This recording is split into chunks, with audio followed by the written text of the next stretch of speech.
Bismillahirrahmanirrahim. Alhamdulillahirabbil alamin. Alhamdulillahilladzi arsala rasulahu bil huda wa dinil haq liyudhhirahu 'ala dini kulli wa kafa billahi syahida. Asyhadu an la ilaha illallah wa asyhadu anna Muhammadan abduhu wa rasuluh.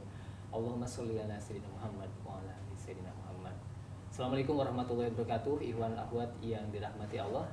Apa kabarnya di waktu sahur ini?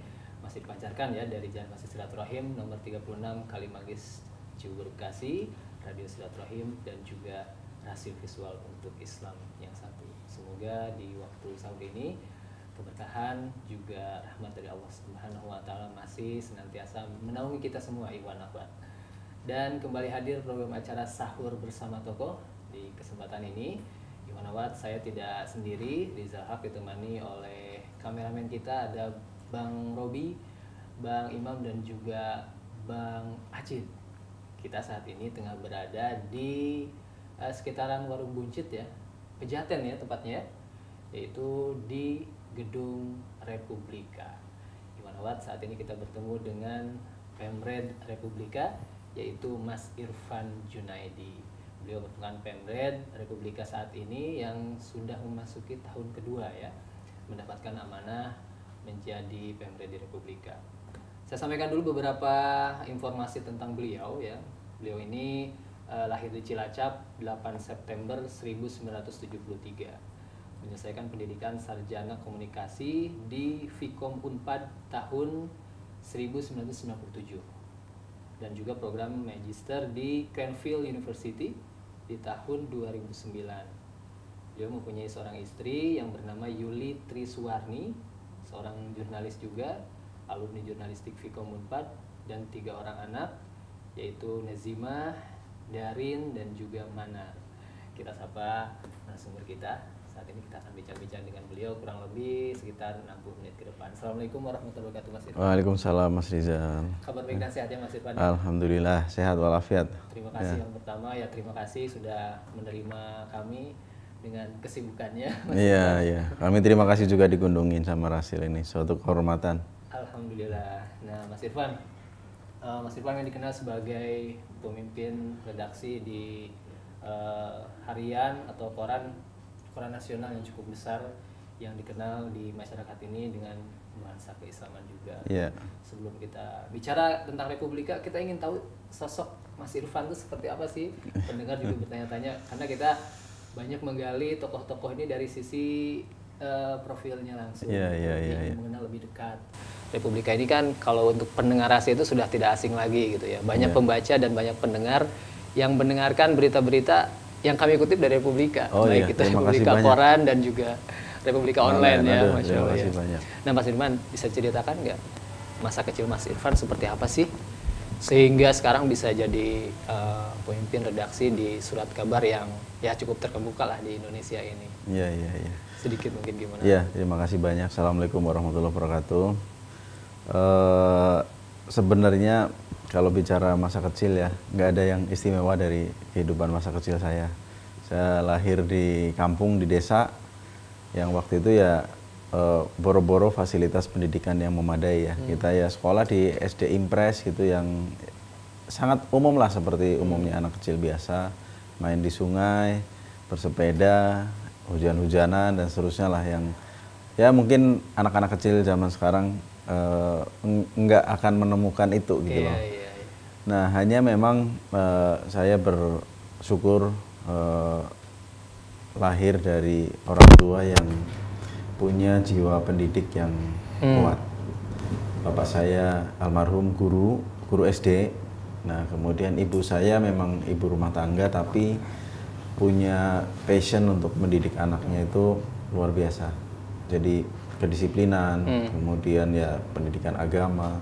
Sangat memperhatikan gitu ya pendidikan anak-anak. Kemudian tentang respect sama orang gitu ya. Itu diajarkan kepada kami hari-hari. Nah bahkan karena istilahnya sebagai guru kadang melihat ya tetangga-tetangga yang nggak mampu, dia pergi sekolah. Memang sekolah waktu itu gratis. Ya bisa dikatakan sangat murah lah kalaupun bayar. Tapi kan untuk seragamnya, untuk sepatunya, barangkali juga untuk tasnya itu tetap perlu biaya. Yeah. Nah itu di tetangga-tetangga saya itu ya sebagian diantaranya nggak mampu untuk menanggung itu, akhirnya mereka tidak bersekolah. Nah kemudian ya ibu saya bersama bapak saya sore hari kalau habis asar memanfaatkan teras rumah lah untuk mengajari orang-orang yang kepengen belajar tapi nggak bisa pergi ke sekolah. Mulai belajar ngaji, belajar berhitung, belajar apa aja yang mereka mau belajar itu. Nah itu menginspirasi saya, istilahnya mewarnai betul kehidupan saya, bahwa pada saat kita nanti hidup dan diberi kemampuan, ya manfaatkan kemampuan itu untuk ikut mendorong pendidikan siapapun lah, semua manusia. Karena buat kami sekeluarga yang namanya pendidikan itu ya yang paling penting gitu.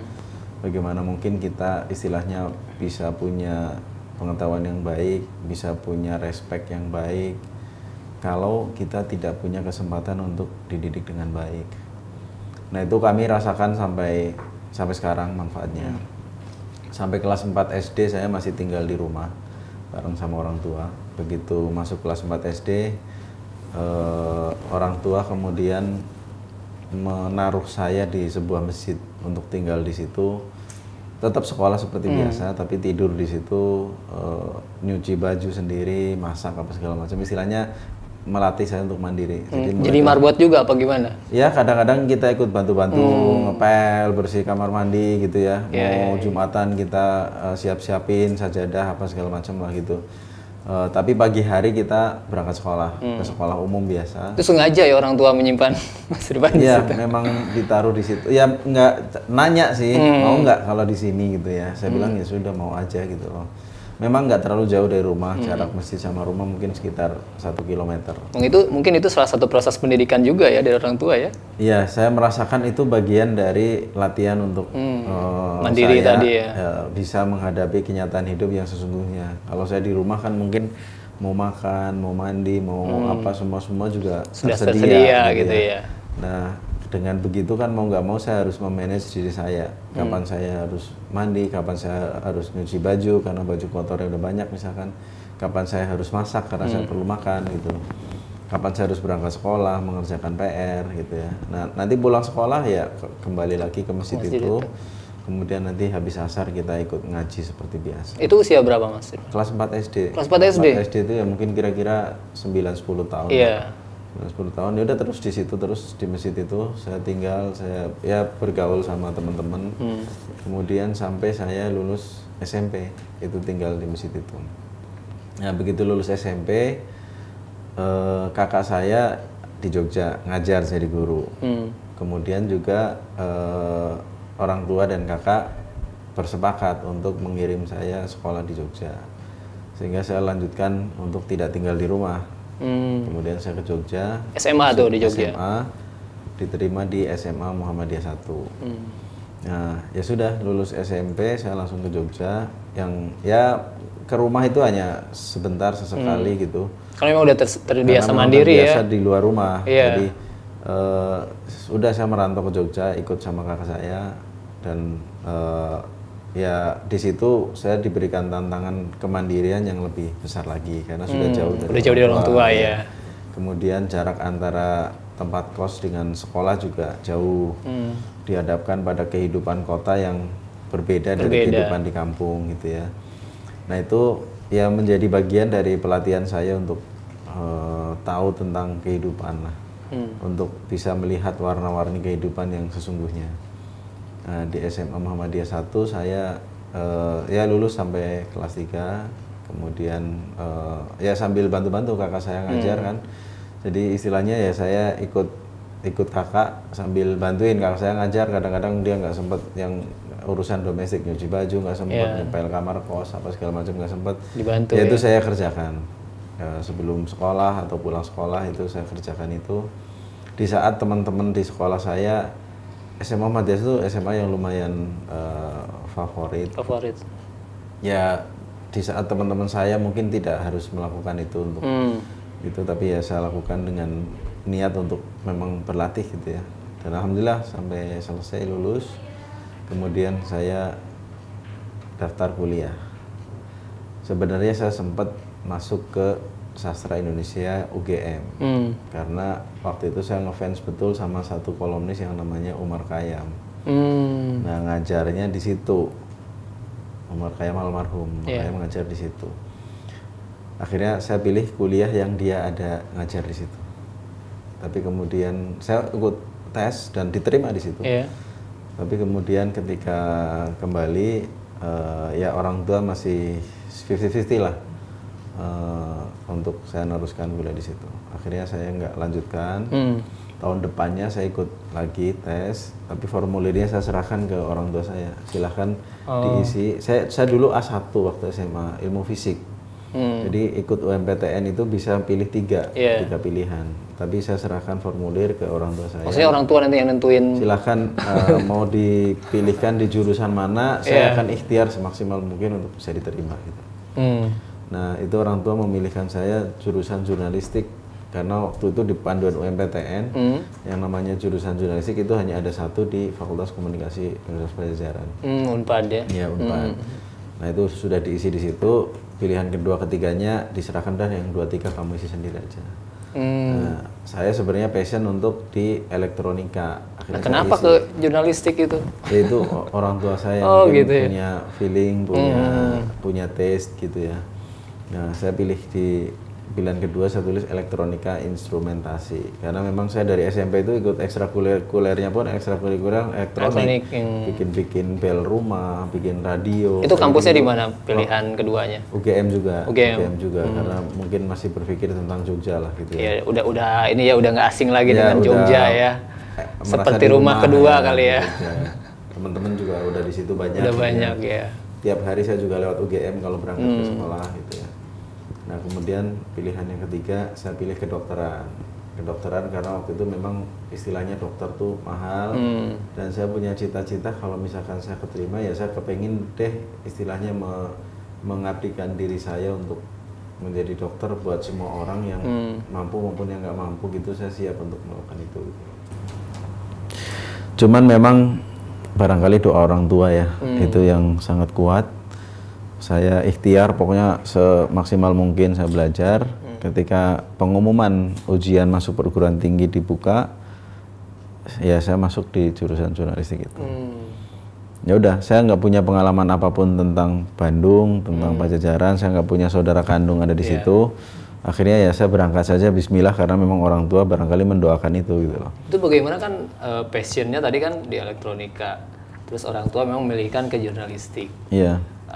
Antara passion dan mungkin tadi ya doa orang tua itu bagaimana itu menghadapinya dan sehingga kita bisa nyaman di situ gitu. Itu kan tidak mudah pastinya Mas Irfan. Awal-awal memang saya masih agak ini ya, masih agak bertanya-tanya. Ini benar gak sih saya kuliah di sini gitu ya? Masih agak bertanya-tanya. Salah jurusan kan nih? Ya, gitu. Tapi karena kemudian saya mikir ini orang tua yang milih gitu loh. Orang tua saya memilih, saya harus respect lah gitu bagaimanapun. Ya, akhirnya saya kemudian coba geluti, dan rupanya ya passion itu juga bukan sesuatu yang tidak bisa kita manage. Ternyata setelah kita geluti, ya kita jadi passionate juga sama itu gitu loh. Jadi cinta juga. Ya, gitu ya? jadi cinta juga, senang juga menjalani itu. Dan akhirnya sudah sampai sekarang keterusan untuk di dunia jurnalistik gitu loh. Iya. Waktu itu saya membaca beberapa profil Mas Irfan ya. Waktu itu kan pernah jadi kontributor. Ya. Kontributor Republika ya. Ya. Kemudian akhirnya gabung di Republika. Itu perjalanannya gimana tuh awal bisa menjadi kontributor Republika dan akhirnya bisa ya seperti sekarang lah gitu. Ya, pada saat awal Republika terbit itu saya kuliah. Kuliahan ya, kuliah masih tahun 93 itu saya semester 3, semester 4 lah gitu. Saya kuliah di situ. Nah, waktu itu memang kan resonansinya dari Republika, brandingnya dari Republika itu adalah media yang berkhidmat untuk umat gitu loh. Nah, itu terus terang menyentuh feeling saya, menyentuh hati saya untuk kemudian saya langganan waktu itu.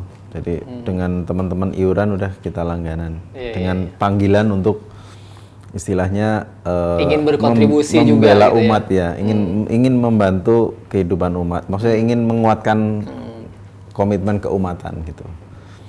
Sebenarnya membantu diri saya untuk menguatkan komitmen keumatan saya. Nah, akhirnya saya ngobrol sama teman-teman, iuran yuk kita langganan. Berjalan langganan, kemudian saya tahun 95 itu mata kuliah sudah habis semua. Sudah selesai mata kuliah. Tingkat akhir ya? Iya, saya masukkan 92. Nah, 3 tahun alhamdulillah saya selesaikan semua mata kuliah karena satu semester saya ngambil 24 SKS, yang banyak-banyak. Akselerasi jadinya ya? Iya, kan waktu itu bebas kita ngambil berapa, asal nilai semester kemarin oke, nanti nilai semester depan ngambil SKS itu bisa dipercepat. Tahun 95 akhir itu mata kuliah saya sudah selesai. Nah, kemudian ada kuliah namanya job training, magang. Nah, akhirnya awal 95 saya magang di RRI. RRI Bandung? Bandung. Karena di situ radio yang ada newsnya. Nah, di RRI saya magang 2 bulan. Kemudian setelah magang di RRI, saya magang di Republika. Magang di bidang news juga? Ya, di news juga. Di RRI kita bikin news juga untuk radio, news radio. Kemudian magang di Republika ya jelas sebagai wartawan, jurnalis. Awalnya untuk kepentingan akademik. Saya magang 2 bulan gitu ya. Kemudian setelah 2 bulan selesai, saya ditanya sama kepala bironya Republika Bandung waktu itu, kalau terus mau nggak? Ya saya bilang kalau memang dipakai ya saya mau aja gitu. Kebetulan tahun kedua kuliah saya apply beasiswa Super Semar. Karena saking kepenginnya nggak gangguin orang tua lah gitu. Orang tua saya guru di kampung, saya masih punya adik gitu ya. Kemudian kakak saya juga masih kuliah. Meringankan orang tua. Ya, saya kepengin orang tua nggak terlalu terbebani. Akhirnya saya cari beasiswa dan dapat beasiswa Super Semar. Lumayan, waktu itu sudah cukup lah untuk saya hidup dan untuk bayar semesteran. Nah, begitu ada beasiswa Super Semar, saya langsung waktu itu pakai surat, belum ada itu, pakai surat, saya surat, kirim pos, saya sampaikan ke orang tua saya bilang alhamdulillah Bapak Ibu saya ada beasiswa dan insya Allah cukup lah untuk saya hidup sama bayar SPP, sehingga saya berharap untuk nggak usah kirimin uang saya lah, kira-kira seperti itu. Ya doakan aja saya bisa terus gitu loh. Nah terus ya udah, kemudian orang tua balas surat itu, dia bilang ya sudah nggak apa-apa, kalau nanti ada rezeki ya dikirim, kalau enggak lah, kira-kira gitu. Masya Allah. Akhirnya ya memang kadang masih kirim. Namanya orang tua ya. Kadang masih kirim, tapi tanpa itu insya Allah saya sanggup gitu loh.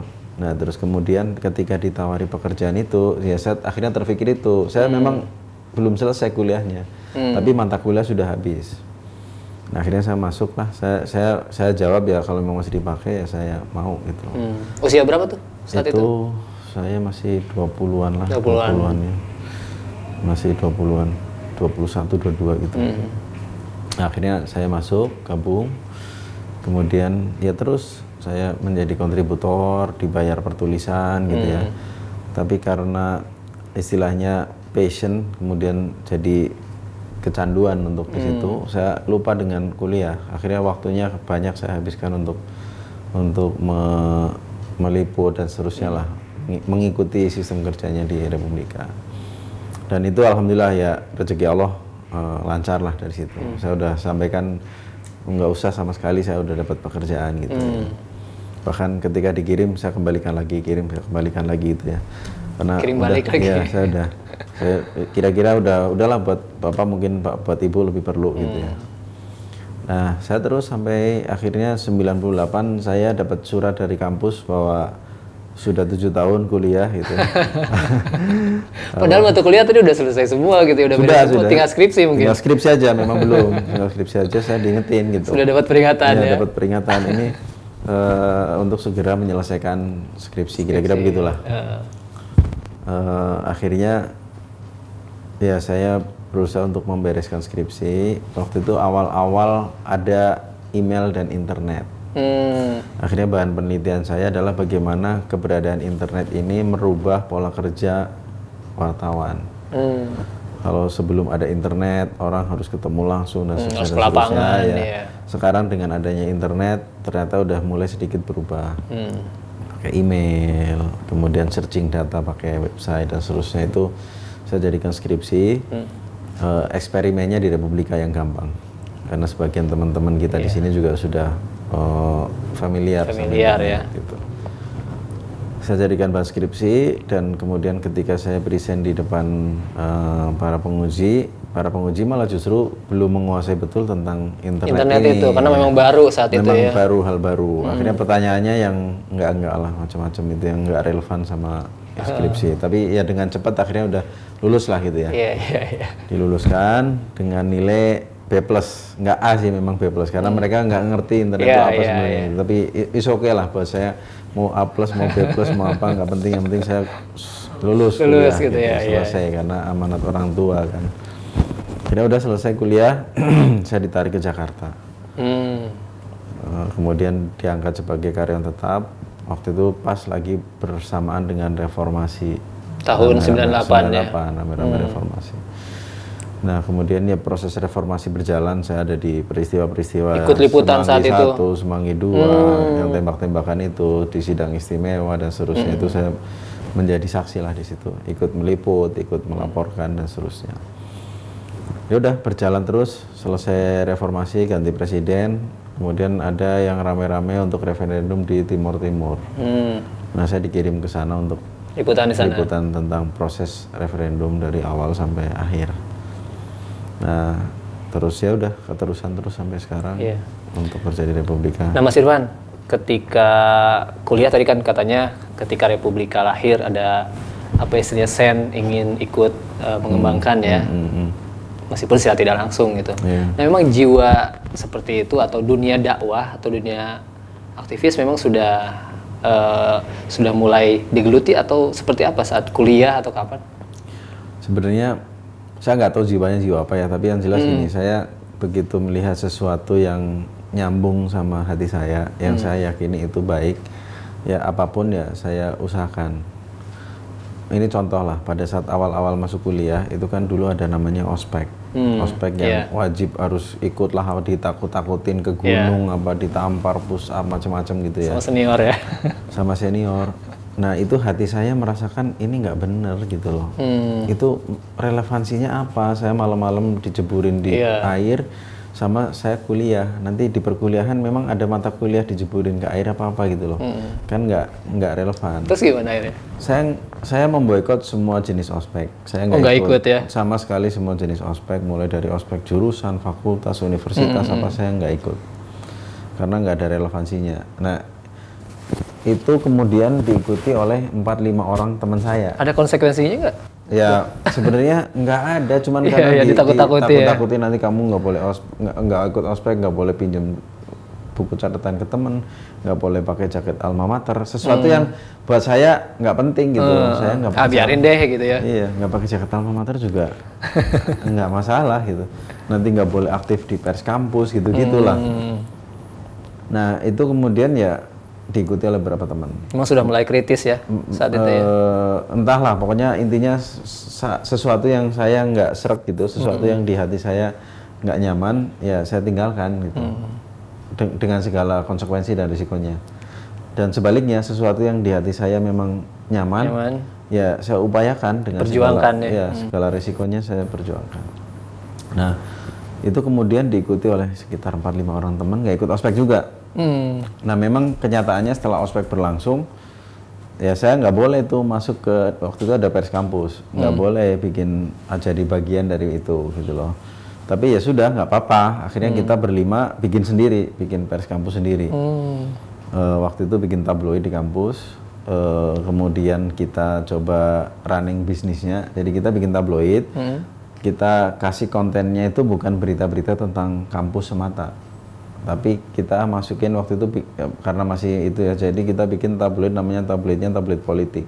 Tabloid politik. Kita isinya adalah wawancara seperti tabloid beneran gitu loh. Wawancara sama tokoh-tokoh yang bukan di kampus, yang memang dia di luar sudah reputasinya bagus, kita kejar. Dan terbit 1 edisi.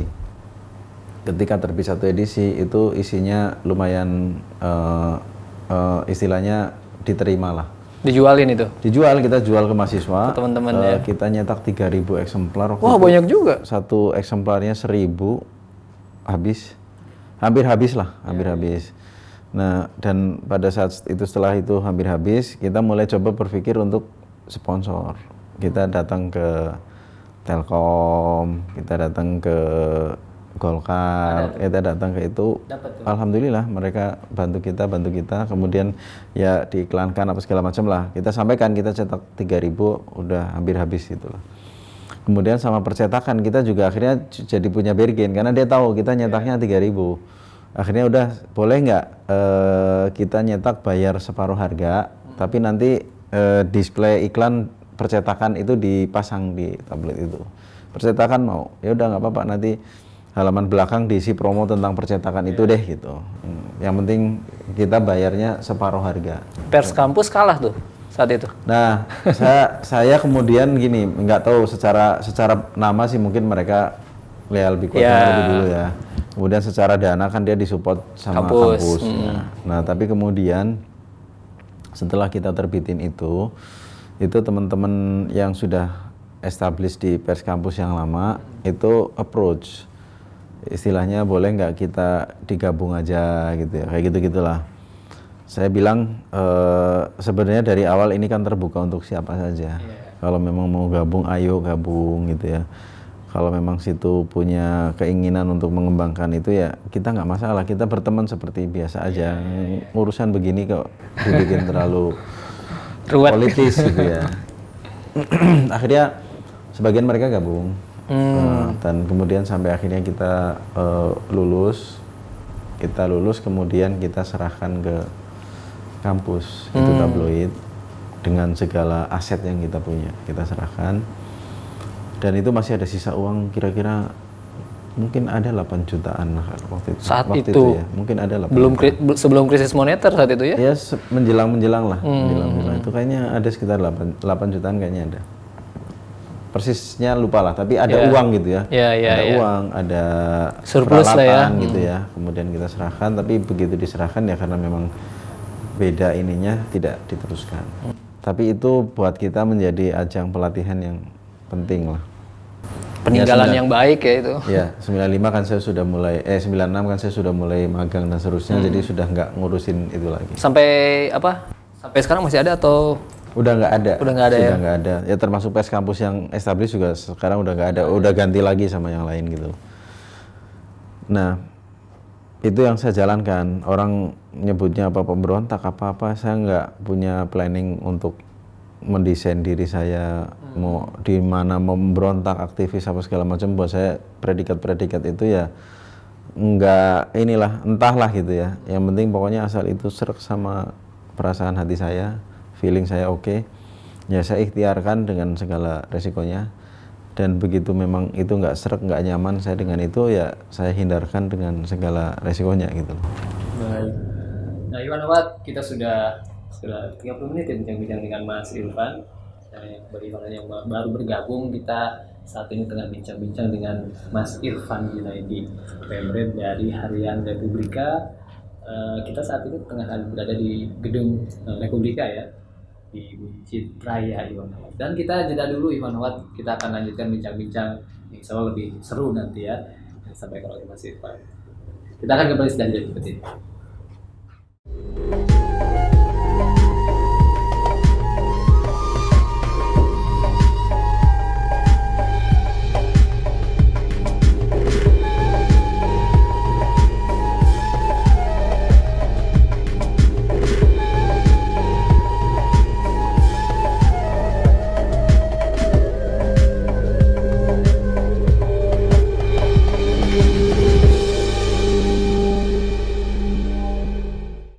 Terima kasih Iwan Awad yang dirahmati Allah, masih menyimak siaran Radio Silaturahim dan juga Rasil Visual untuk Islam yang satu. Kembali kita berbincang-bincang dengan Mas Irfan Junaidi, Pemred Harian Republika. Tadi sebelum jeda kita sudah mendengarkan banyak ya perjalanan hidup Mas Irfan dari kecil, sekolah, pendidikan di kampus, juga tadi mendirikan pers, bukan pers kampus ya tadi ya. Mungkin menyaingi juga tidak ya Mas Irfan ya. Sebenarnya ingin apa istilahnya menuangkan ide-ide mungkin ya Mas Irfan di kampus, tapi justru tadi malah mungkin saya bilang lebih bagus daripada pers kampus yang dibiayai oleh kampus dan juga mungkin lebih awal berdirinya, karena itu tadi ingin menuangkan passion menulis dari Mas Irfan dan teman-teman, subhanallah. Dan di hormat kita akan lanjutkan bincang-bincangnya dengan Mas Irfan. Nah, Mas Irfan tadi kan disampaikan setelah lulus dari kampus akhirnya ditarik ke Jakarta ya, ke pusat, ke Republika, dan karena masih wartawan baru mungkin ya, setiap liputan ke lapangan biasanya pasti ditugaskan gitu, apalagi itu bertepatan dengan ya krisis saat itu ya, salah satu mungkin krisis terbesar mungkin ya di Indonesia ya, 98 nih. Mungkin ada nggak cerita menarik saat liputan seperti 98 dan tadi Timur, ada nggak Mas Irfan? Ya, ya buat saya berkesan aja lah. Berkesan. Apa istilahnya liputan pada saat situasi krisis seperti itu. Kita mengalami banyak hal yang kita bisa belajar dari situ. Misalkan pada saat peristiwa Semanggi 1 itu kan liputan yang lumayan keras karena tembak-tembakan saat itu terjadi itu. Dan Mas Irfan masih junior saat itu kan? Masih junior dan persis bener ada di lokasi, ada di bawah jembatan Semanggi itu gitu. Ada rasa takut? Takut pasti ada, tapi kan manusiawi juga itu ya. Kita mesti lihat juga apa yang terjadi sebenarnya gitu ya. Akhirnya ya sembunyi, kadang ngeliatin juga, kadang mantau sembunyi. Jiwa reporternya masih selalu pasti ya. Dan ya ternyata kita dalam situasi liputan seperti itu nggak bisa kita istilahnya sendiri, nggak boleh kita istilahnya takabur, udah gue sendirian aja deh, nggak. Kita perlu teman-teman wartawan yang lain untuk berkelompok dalam kondisi begitu. Pada saat ada istilahnya penyerbuan lah ya, itu saya sempat di depan saya tentara, di belakang saya ini dinding jembatan gitu loh, jadi udah nggak ada tempat untuk berlari gitu ya. Tapi kemudian saya lihat ke kanan, itu ada segerombol teman wartawan yang ngelompok di situ. Nah itu ternyata tempat berlari yang paling aman di situ. Akhirnya saya gabung situ ya? Gabung sama mereka. Kalau enggak kita dikira demonstran ya, mungkin dia akan bisa pukulin dan seterusnya. Apalagi suasana sedang kacau seperti itu ya? Memang chaos. Chaos banget ya. Chaos. Nah itu membuat saya menjadi belajar dalam situasi chaos apa yang mesti harus kita lakukan, kemana kita mesti harus berlari gitu ya. Itu berpikir cepat ya? Yes, refleks lah istilahnya, refleks aja.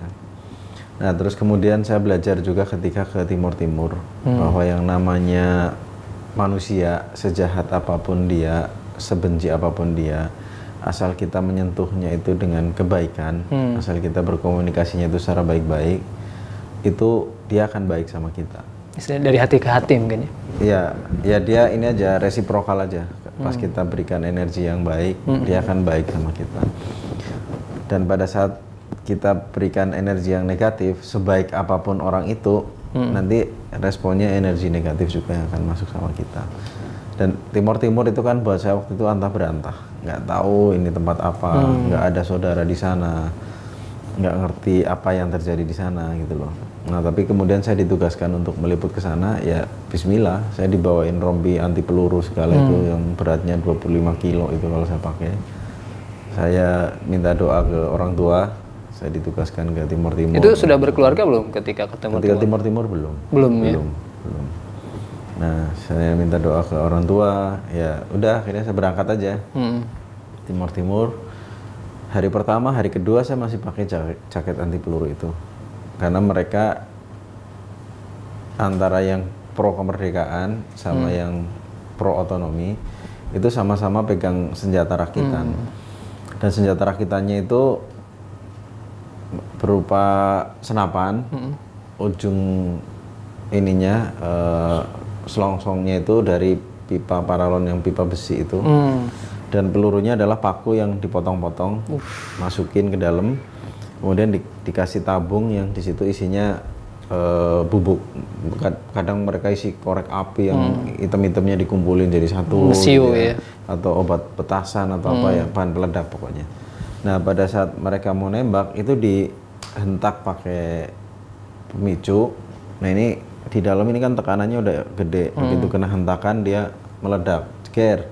Nah ledakan ini mendorong paku untuk keluar dari itu. ini sporadis gitu loh. Iya. Sehingga kita ada di sini, selongsong di depan kita, itu kita belum tentu kena peluru. Dan sebaliknya, kita mungkin di sampingnya. Iya. Selongsong ngarepnya ke tempat depan, lain, ke depan, bisa itu kena paku gitu bisa ya. mancar ke kita gitu loh. Jadi unpredictable. Kalau senapan beneran kan moncong madep kemana, maka peluru akan lari ke situ. Kalau ini enggak, moncong madep kemana, peluru bisa lari kemana aja karena paku yang bertebaran gitu. Ya akhirnya sehari 2 hari saya coba pakai rompi anti peluru itu. Tapi rupanya karena 25 kilo buat berat jalan kaki itu, waduh, cepet lelah, cepet capek. Dulu masih kecil badannya. Iya masih kecil. Dan panas, Timur itu kan panas. Dili itu gersang panas. Ya. Jadi akhirnya udah pas hari kemudian saya taruh rompi di kamar, Bismillahirrahmanirrahim. Saya niat untuk menyampaikan informasi gitu ya. Ini rompi saya taruh karena saya nggak kuat untuk terus kemana-mana pakai ini. Tawakal aja ya. Ada Bismillah, akhirnya jalan. Ya ketemu dengan macam-macam orang gitu ya. Di antaranya ya mereka yang pro kemerdekaan, yang begitu lihat Indonesia itu udah setengah mati bencinya gitu loh. Tapi alhamdulillah dengan komunikasi, dengan approach gitu ya, saya sampaikan ya saya ingin kenalan, saya dari Jakarta ke sini bukan apa-apa karena ingin bekerja aja, ya ingin kenalan juga sama teman-teman di sini. Pendekatannya seperti itu aja. Ya, akhirnya pelan-pelan mereka akhirnya bisa menerima gitu ya. Bahkan ada satu tukang ojek yang dia malah jadi kayak tukang ojek yang sudah dedicated gitu, mana-mana pokoknya bang sama saya gitu. Oh gitu ya. Saya bilang ya udah oke, nggak apa-apa, tapi saya orang Jakarta, nggak apa-apa bang gitu. Pokoknya ntar ada apa-apa bilang aja. Jadi ada teman antar saya, jemput ya. Jadi ada seperti temen dia. Iya. Nah kemudian ya aman lah bareng sama dia kemana-mana, dianterin ke tempat-tempat istilahnya tempat-tempat yang rawan konflik apa segala macam itu masuk. Dan nyawa waktu itu nggak ada hukum. Jadi orang ngebunuh juga nggak diapa-apain, nggak gituin. Emang posisinya posisi krisis. Saya lihat persis itu di satu daerah namanya Bekora, daerah Dili Timur. Orang lagi naik motor, cegat, terus orangnya ditarik, diseret masuk rumah gitu. Ya entah apa yang dilakukan di dalam rumah. Dari interogasi rumah, mungkin. Bukannya sekedar interogasi, dari rumah itu keluar orang bawa pisau panjang, ini udah berlumuran darah semuanya. Dan orang itu udah nggak pernah keluar dari rumah itu sepanjang hampir setengah hari saya nongkrong di situ, udah nggak pernah ada orang itu keluar rumah itu lagi. Gitu. Jadi hukum nggak ada sama sekali. Kita mau ngapain juga nggak ada yang menggugat kita. Nah, tapi ya tadi akhirnya memang yang jadi kunci ya bagaimana kita menyebarkan energi baik kepada orang dalam situasi yang kayak gitulah. Sampai akhirnya di akhir proses itu kan menjelang pengumuman hasil referendum. Itu isu berseliweran macam-macam. Ada yang nyebut wartawan mau di sweeping lah, mau ditangkepin lah, mau apa gitu. Nah itu sebagian teman wartawan pergi dari situ. Banyak yang ke Bali ya. Yang asing-asing sewa pesawat ke Bali, yang dari Jakarta pada balik lagi ke Jakarta. Mas Irfan? Pada saat itu saya akhirnya nanya ke tokoh lokal di situ. Saya tanya, Pak, ini situasinya begini. Saya ingin pertimbangan Bapak. Saya di sini atau saya kembali. Dia kasih pertimbangan yang buat saya jadi mantap untuk ada di situ. Dia bilang gini, kamu kan sudah ikut proses ini dari awal. Ini istilahnya kan gongnya, finalnya hasilnya. gitu ya. Masa kamu tinggal pergi, nggak sayang gitu-gitu. Ya tapi situasinya begini, soal situasi itu tergantung kita mempersepsi bagaimana. Dan saya mau kok jadi backup kalau ada apa-apa bilang aja keluarga Sagran. Waktu itu ada keluarga yang memang disegani di sana, bilang aja ini saudaranya keluarga Sagran. Kemudian ya udah dengan itu saya tenang. Akhirnya saya ikutin tuh pas pengumuman hasil referendum. Itu akhirnya hanya tinggal saya, kemudian sama fotografer saya, fotografer Republika, sama satu lagi wartawan. Dulu Republika punya anak perusahaan tabloid namanya Tekad. Ya, nah satu wartawan Tekad. Kemudian satu fotografer Tempo namanya Robin Ong. Kemudian satu kameramen CNN orang Hong Kong. Udah selebihnya udah nggak ada lagi. Tadi 5 orang lokal. Ya tadi ya? Ya ini 5 orang. Nah selebihnya wartawan Suara Timur yang lokal. Yang di luar lokal cuman itu aja. Nah akhirnya ya memang benar itu menjadi berita yang eksklusif yang hanya kami yang mendapatkan itu. Dan ya udah kita ketik apa semua akhirnya mengutipnya dari berita yang kita bikin itu. Dari Republika ya. Dan selesai pengumuman itu tokoh otonomi yang namanya Eurico Guterres itu sudah siap-siap di bandara, udah mau terbang ke Jakarta. Akhirnya kita kejar ke bandara untuk kita wawancara.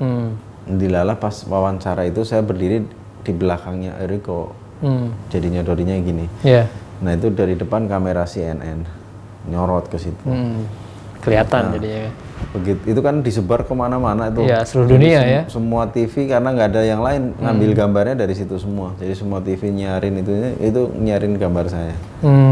Nah akhirnya pas udah situasi chaos kita mesti keluar. Tapi udah referendum udah diumumkan. Udah langsung orang pada ngungsi bawa kasur, bawa ini segala macam pada keluar. Termasuk keluarga Sageran yang itu dia pun ngungsi. Ikut ngungsi. Ya. Cuman saya nggak bisa numpang karena udah penuh kendaraannya dengan barang, dengan keluarganya. Akhirnya saya datang ke kantor polisi Polda, ketemu sama Kapolda, ngomong, ini saya mesti keluar dari sini, udah nggak ada kendaraan lagi. Saya minta perlindungan dari kepolisian.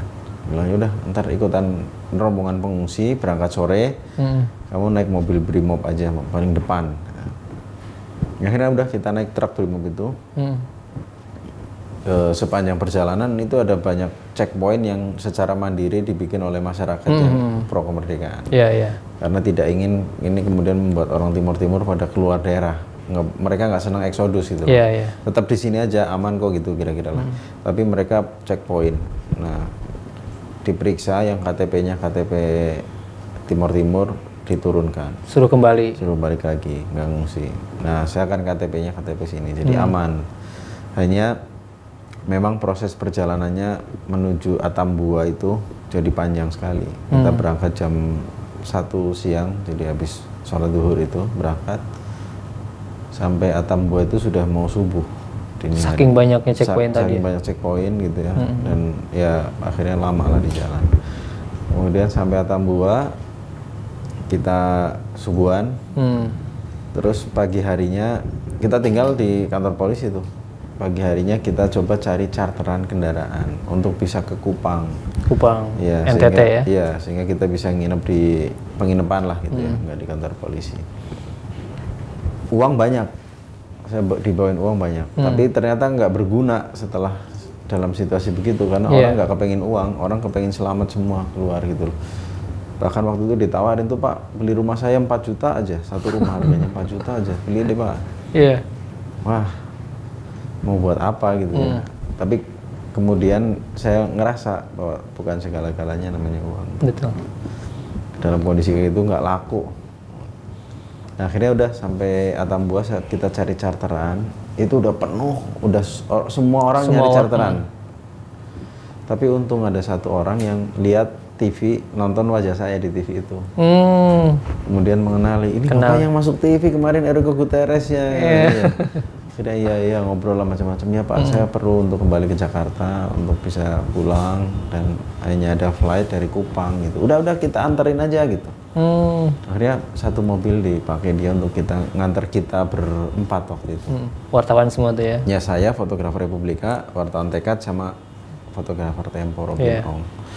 Akhirnya satu mobil itu dipakai untuk nganter kita perjalanan sampai ke Kupang. Ya udah sampai Kupang alhamdulillah kita nunggu flight 3 hari atau 4 hari waktu itu. Kembali ke Jakarta akhirnya. Kembali ke Jakarta. Itu berapa hari dari mulai liputan di sana sampai pulang itu berapa lama, Mas Irwan? Saya on off ya. Jadi kadang pulang dulu ke Jakarta, nanti masuk lagi pulang dulu ke Jakarta. Ya sebenarnya kalau di total ya bulan-bulan gitu. Berbulan-bulan ya. Nah itu kan Mas Irwan cerita yang istilahnya konflik ya, krisis yang istilahnya tegang, menarik tapi tegang gitu. Nah ada nggak cerita yang berkesan tapi yang menyenangkan gitu, kesannya yang menyenangkan ketika liputan, Mas Irwan? Buat saya itu juga menyenangkan. Oh menyenangkan ya? Karena itu pengalaman baru, kita belajar banyak hal di situ. Kemudian Ya mungkin tidak setiap orang mengalami kondisi seperti itu juga, dan saya beruntung ada pengalaman yang orang lain tidak alami di situ. Dan yang jelas itu menjadi latihan buat diri saya untuk bisa membuat liputan yang ya yang baik lah gitu ya, yang tidak standar aja gitu. Nah buat saya itu juga menyenangkan ya. Nah Mas Irfan kan dari awal ya di Republika terjun ke lapangan dari yang tadi ya seperti krisis-krisis. Nah sekarang kan sudah duduk di meja redaksi gitu ya, Pemred. Enakan mana sih Mas Irfan? Sebenarnya masing-masing punya plus minusnya ya.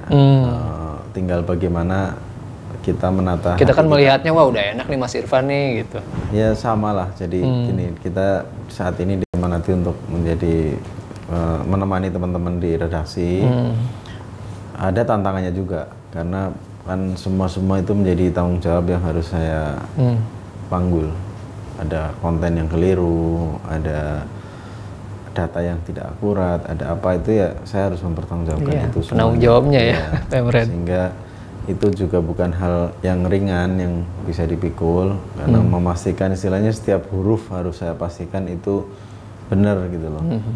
Nah itu kan nggak mudah gitu loh. Nah itu kan tanggung jawab yang pertama. Cukup besar ya. Kemudian yang kedua ya kita juga harus bisa menempatkan diri secara baik. Karena bagaimanapun kita perlu berteman. Umat ini juga harus membuka diri untuk silaturahim dengan elemen-elemen yang lain.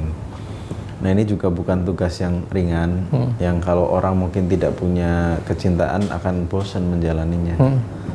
Nah alhamdulillah saya diberikan istilahnya kecintaan untuk itu, untuk silaturahim. Jadi ya hari ke hari mencoba untuk ketemu orang, ngobrol, kenalan. Ya mungkin tidak artinya cash and carry, kita datang langsung dapat hasil gitu, enggak. Tapi saya yakin lah asal kita mau silaturahim, kita membuka diri dengan baik itu orang yang akan menjaga kita juga nanti akan lebih banyak. Itu bagian dari proses ya? Iya, nah itu bukan tugas yang mungkin saya katakan bukan tugas yang sepele juga untuk dijalankan. Sehingga ada tanggung jawab yang mesti harus kita panggul, dan itu jadi tantangan yang ya lumayan menantang buat diri saya. Tapi saya jalani semuanya dengan perasaan hati yang nikmat aja, sehingga apapun situasinya, dimanapun kondisinya, apapun posisinya, buat saya nggak terlalu jadi isu gitu. Nah Mas Irfan, Republika ini kan kita kenal sebagai media Islam tentunya ya, media Islam terbesar lah di Indonesia saat ini. Nah kalau Mas Irfan melihat sekarang media-media Islam di Indonesia seperti apa Mas Irfan? Kan banyak yang dulu cukup besar, akhirnya terjun, menghilang, menurun. Melihatnya seperti apa? Tapi Republika alhamdulillah gitu, eksis malah. Masya Allah saya beberapa kali baca itu mendapatkan penghargaan yang cukup prestisius, mengalahkan media massa atau media cetak yang mungkin lebih dulu lahir dan lebih besar gitu. Ya alhamdulillah.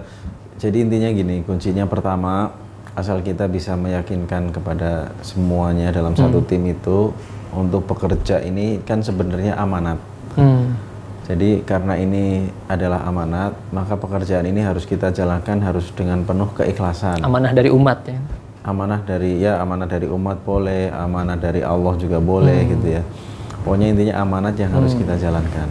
Nah kalau itu dasarnya niat untuk menjalankan amanat, maka yang harus utama kita miliki adalah niatnya ikhlas. Ikhlas itu bahasa kerennya sekarang adalah profesional. Jadi orang kadang profesional itu identik sama hitung-hitungan. Karena saya segini maka profesional harus dibayar segini. Bukan.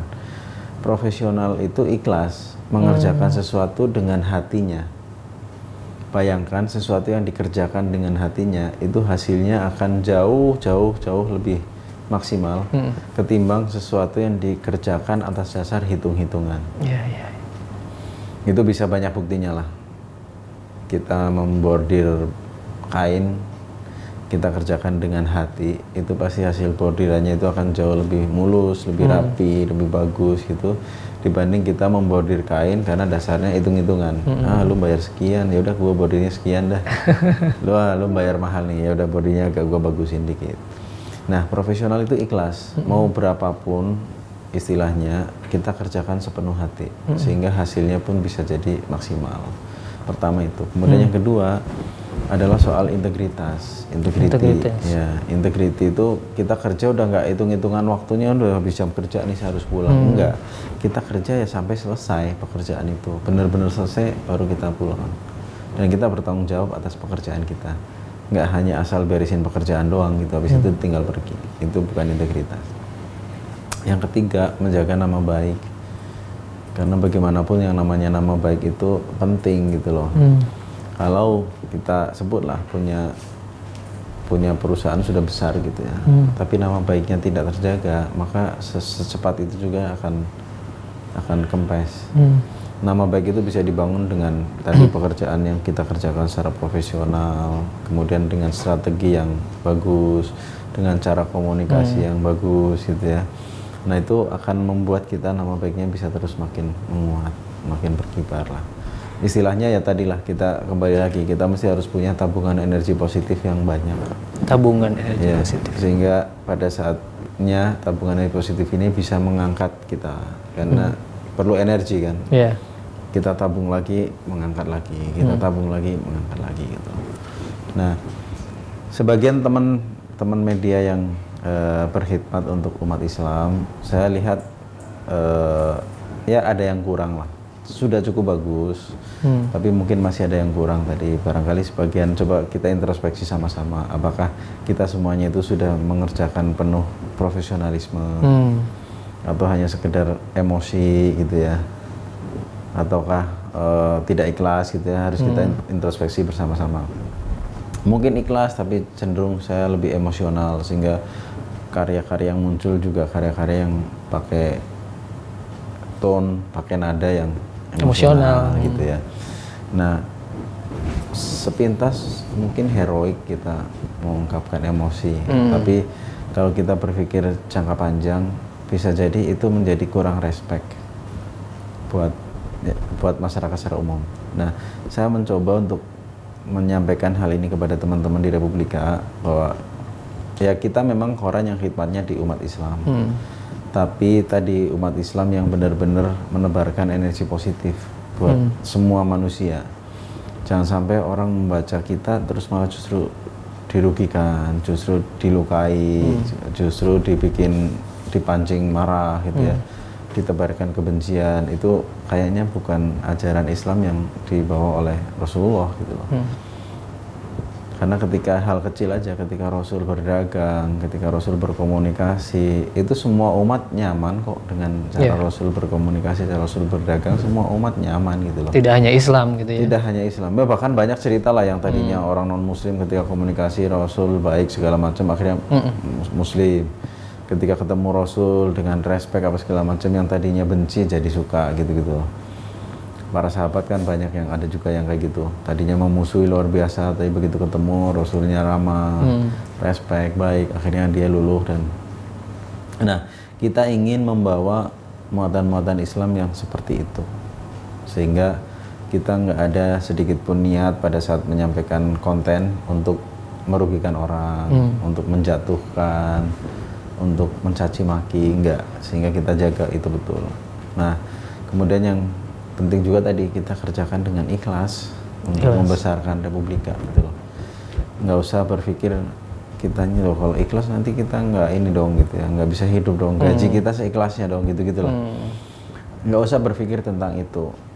Intinya kalau ini ikhlas, Republika besar, itu yang menikmati itu banyak sekali.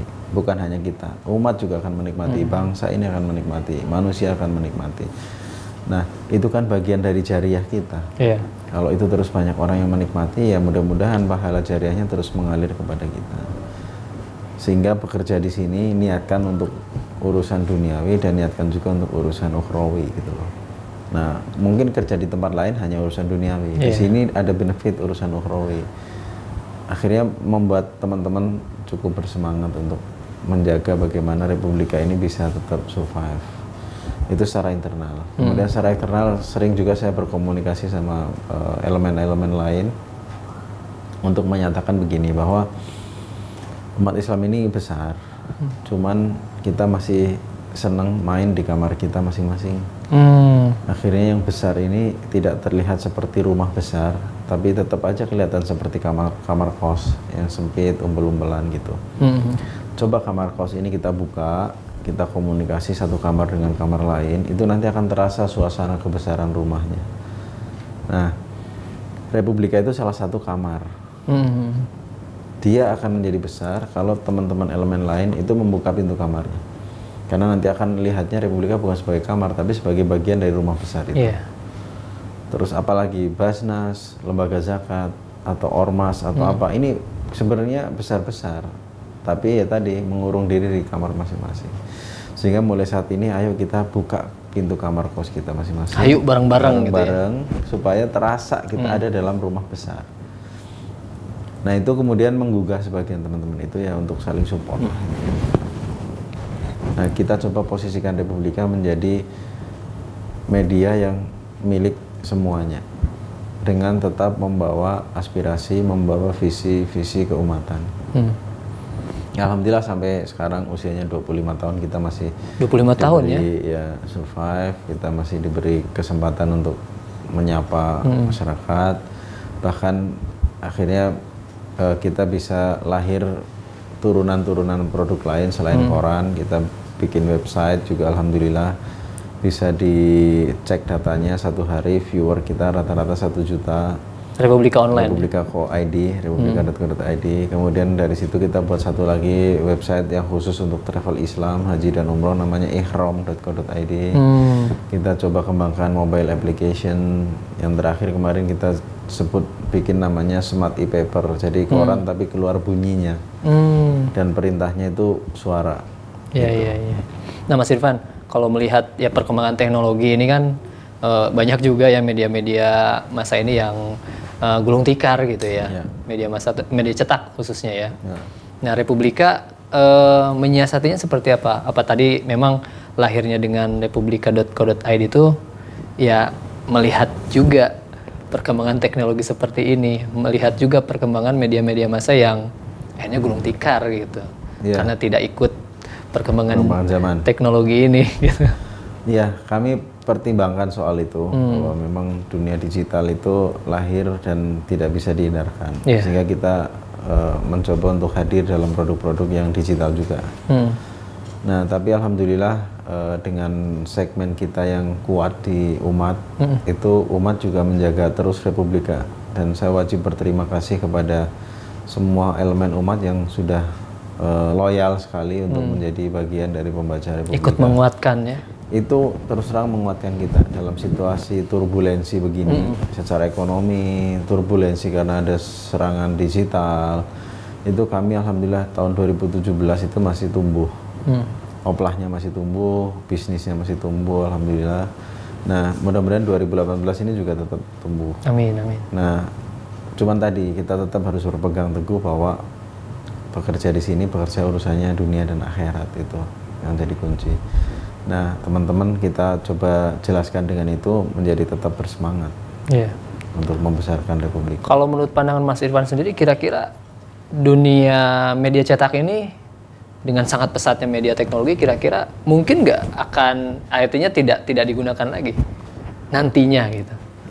Susah diprediksi, mungkin mati, mungkin juga bertumbuh, berkembang gitu ya. Karena saya dengar katanya sekarang toko-toko buku fisik sudah mulai pada buka lagi di Eropa, di Amerika.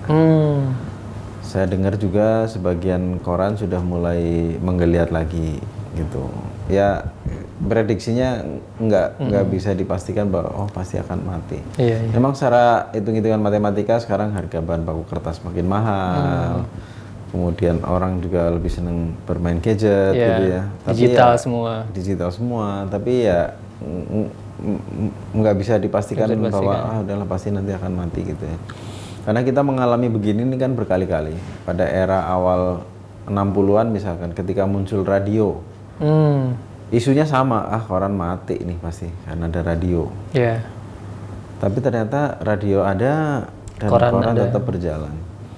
Awal 90-an itu muncul website. Wah, mati nih koran nih, kalah sama online ini. Tapi ini sudah 18 tahun lebih kayaknya masih ada yang survive dan website juga tetap berjalan. Nah sekarang ramai ada aplikasi, ada apa segala macam, kayak gitu juga suaranya, koran mati. Ya walau alam nanti seperti apa, tapi intinya gini, kami mengantisipasinya dengan cara melepaskan fanatisme pada satu platform tertentu. Jadi teman-teman di sini kami coba untuk berikan pemahaman bahwa Republika itu bukan kertas, Republika itu bukan produk website, tapi Republika itu adalah rumah besar kita bersama yang bisa kita isi dengan kertas, bisa kita isi dengan website, mungkin kita isi dengan air, mungkin kita isi udara, isi apa aja deh terserah. Yang penting ini adalah rumah kita untuk berkreasi, menciptakan konten yang berkualitas, konten yang baik, yang bermaslahat untuk umat. Sehingga nggak usah fanatik pada satu platform tertentu. Mas Irfan, sebagai Pemred Republika, rubrik yang paling favorit apa Mas Irfan? Mas Irfan sendiri gitu, ada nggak? Saya passionnya memang di politik sih, jadi yang berita-berita politik saya favorit untuk saya cermati gitu ya. Karena dari awal saya reportase di kampus banyak, juga kan di dulu. Kampus di situ banyak versi di situ, sehingga dinamika politik buat saya itu sesuatu yang menarik untuk saya ikuti. Sambil saya juga mereview ini teman-teman pas nggak nih memposisikan dirinya dalam kancah perpolitikan saat ini gitu-gitu. Kalau saya sering banyak menikmati itu. Kalau saya dari dulu kuliah tuh rubrik hikmah sih. Hikmah ya. Halaman depan dulu kan. Yeah. Dan temen-temen tuh pada ikut nulis, mengirimkan, mencoba. Saya sih dulu nyoba-nyoba tapi belum masuk-masuk. Teman-teman kalau ada yang sudah masuk tuh, wah seneng ya minta ampun. Kita ditraktir gitu. Ya itu rubrik yang memang khas dari Republika ya. Yang mungkin di media-media lain tidak disajikan. Disajikan itu tulisan pendek, isinya pesan moral, tidak menggurui, tapi sifatnya lebih bertutur menceritakan supaya pembaca bisa mengambil hikmah dari situ. Makanya kita kasih nama rubriknya hikmah. Iya. Nah Mas Irfan, kita kan saat ini sedang di bulan Ramadan Mas Irfan. Mungkin sedikit pesan-pesan untuk pendengar Rasil dan pemirsa Rasil visual melalui YouTube. Mungkin untuk mereka pesan-pesan Ramadan apa Mas Irfan? Ya, biasanya saya gini, kalau Ramadan itu kan artinya membakar, romat itu membakar kan. Nah, pada saat orang dibakar itu kan harusnya terpacu. Bukan malah ngelokro, bukan malah memperbanyak tidur gitu malas-malesan, menurunkan produktivitas. Menurut saya bulan Ramadan itu justru bulan yang kita harus tingkatkan produktivitas. Harus makin giat, makin rajin, semuanya makin rajin ibadahnya, makin rajin pekerjanya, makin rajin silaturahimnya, makin rajin sedekahnya. Karena kita lagi dibakar di situ, supaya kita menjadi terpacu. Ya kalau benda mati dibakar supaya menjadi lebih keras, lebih ditempa gitu ya. Kalau besi bikin pisau, bikin pedang itu katanya kalau dibakarnya makin bagus hasilnya. Nah, ya itu perumpamaan. Tapi yang harus kita benar aplikasikan ya jangan sampai kita mempersepsi Ramadan itu bulan kita istirahat, bulan kita diem, bulan kita banyakin tidur gitu, bukan. Tapi justru bulan kita untuk semakin produktif, semakin giat, semakin rajin, dan itu bukan hal yang tidak mungkin gitu loh. Asal memang kita memposisikan diri kita untuk ingin terus maju, ingin makin produktif, itu kesempatan yang baik sekali. Karena di Ramadan kan kita pagi-pagi sudah dibangunkan untuk sahur, ibadah subuh dan seterusnya. Ya biasanya habis itu tidur lagi deh gitu. Padahal kan pagi-pagi justru lagi seger-segernya kita untuk memulai sesuatu, mulai aktivitas atau untuk belajar, untuk baca apa segala macam. Nah kemudian ya diistirahatkan kita dari mengkonsumsi makanan yang macam-macam lah gitu ya. Sehingga logikanya kalau kita yang bikin ngantuk itu kan sebenarnya kadang kita makan itu terlalu banyak makan zat-zat yang mengandung kadar gula. Gula darah naik sehingga efeknya oksigen darah dalam itu berkurang, kita jadi ngantuk. Nah pada saat Ramadan kita dikendalikan, mestinya sih lebih seger ya, mestinya asal persepsi kita baik gitu. Nah biasanya kita menjadi ngelokro, menjadi lemah karena dalam otak kita sudah disetting gitu. Ramadan itu wah nggak makan, nggak minum, maka kita harus lemes gitu loh. Padahal enggak. Kita setting otak kita, mindset kita untuk supaya nyambung nih antara otak kita dengan fisik kita. Sehingga pada saat kita berkegiatan itu nggak akan ada lelah. Sebenarnya lelah itu apa sih? Lelah itu adalah pada saat fisik kita tidak nyambung sama otak dan hati kita. Itu maka kita akan jadi lelah. Kita lagi kepengen main bola, tiba-tiba disuruh belajar. Belajar itu akan jadi melelahkan. Jadi lemes. Pasti melelahkan. Tapi kita lagi pengen main bola, disuruh main bola, nggak ada lelahnya, nggak ada capeknya gitu loh. Nah itu definisinya kan lelah kira-kira seperti itu. Asal mindset kita bisa kita tata, ya Ramadan itu tidak berarti kemudian bulan yang melelahkan, bulan yang bikin lemes dan seterusnya. Tuh Iwan Ahwat, tetap semangat, tetap produktif di bulan Ramadan ini ya. Tergantung bagaimana kita, hati kita, pikiran kita ya, Mas Irfan. Ada yang tertinggal Mas Irfan tadi dari Republika khususnya dan umumnya dan khususnya Mas Irfan, ada nggak harapan atau cita-cita yang masih ingin dicapai gitu? Yang pertama dari Republika, yang kedua dari Mas Irfan sendiri. Saya tuh kalau dari kecil ditanya cita-cita paling bingung jawabnya. Karena dalam diri saya itu nggak terbiasa untuk menyebut satu profesi tertentu, satu posisi tertentu sebagai cita-cita. Yang diajarkan kepada saya itu cita-citalah untuk menjadi orang yang paling bermanfaat gitu ya, untuk memberi guna kepada sebanyak mungkin buat kehidupan ini. Sehingga ya cita-citanya konsisten aja terus dari kecil sampai sekarang ditanya apa, ya saya ingin bermanfaat aja buat hidup saya. Sehingga pada saat nanti saya mati ditanya, saya tahu loh, itu saya pernah hidup di dunia tuh buktinya ada gitu. Atau orang yang hidup itu jadi pernah, oh Irfan itu pernah ada di sini, ini loh bekas-bekasnya ada gitu. Jangan sampai kita lahir, kemudian hidup, kita mati, ditanyakan Irfan pernah ada nggak? Nggak. Irfan siapa? Irfan pernah lahir ke sini. Nggak tahu tuh. Nggak ada, lahir sama enggaknya sama aja, nggak ada bekasnya. Itu jangan sampai seperti itu.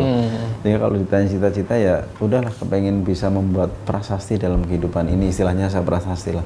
Ingin membuat manfaat yang orang lain merasakan bahwa saya pernah ada, pernah hadir dalam kehidupan ini. Kalau Republika? Tentu Republika saya ingin ini menjadi media yang paling membanggakan buat umat, media yang paling bermaslahat ya, media yang memberi manfaat seluas-luasnya gitu ya. Itu cita-cita yang saya inginkan, dan untuk semua yang bekerja di Republika ini juga terus dikasih semangat yang bagus gitu ya, disehatkan, dimakmurkan dan seterusnya lah. Itu cita-cita yang ingin kita coba wujudkan di situ. Baik Mas Irfan, terima kasih atas waktunya Mas Irfan. Kita sudah dikasih kode sebab produser nih. Waktu kita dibatasi. Sekali lagi terima kasih sudah menerima kami, silaturahim kami, dan kami tunggu silaturahimnya di studio Rasil Mas Irfan. Ya insya Allah. Sukses kita bincang-bincang di studio. Ya. Iya. Insya Allah. Saling mendoakan juga semoga Republika ini semakin Allah kuatkan ya, semakin eksis dan semakin memberikan manfaat yang banyak untuk umat Mas Irfan. Dan saya terima kasih banyak sama Rasil dukungannya untuk Republika, luar biasa. Salam untuk teman-teman di sini di Rasil, untuk pendengar Rasil semuanya. Doakan terus Rasil dan Republika ini menjadi media yang makin besar, makin bermaslahat dan makin kuat.